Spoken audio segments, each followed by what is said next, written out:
Lost and Found. A few years ago, I was on a business trip to London, and one day I just happened to be near an art gallery with some time to kill.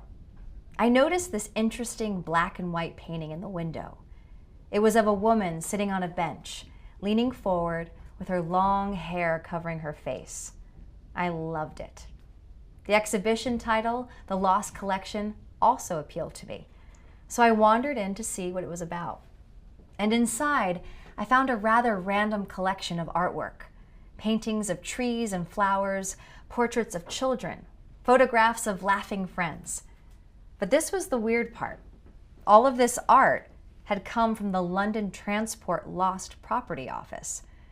The description of the exhibition explained that London's mass transit system is used by well over 3 billion people every year. While they're traveling, a lot of people lose a lot of stuff. About 1,200 items arrive at the Lost Property Office every day. In a year, they get thousands of keys, cell phones, bags, and, of course, umbrellas. I mean, who hasn't lost an umbrella at some point? If you've lost something, you have 3 months to reclaim it from the office. After that, many of the items like toys and sports equipment are given to charity. Higher value items like laptops are sold. And some of the stranger things, like a giant gorilla costume and a life-size Spider-Man, are kept around as decorations. The director of the art gallery, Richard Walker, had discovered that there was a lot of artwork at the Lost Property Office, and he had the brilliant idea of putting some of it on display. He chose about 60 pieces for the exhibition. The individual pieces were interesting, but what made this collection of artwork so fascinating was the mystery of where it came from. I mean, you had to wonder about the stories behind the art. Who made it? Where were they taking it when they lost it? Have they been looking for it?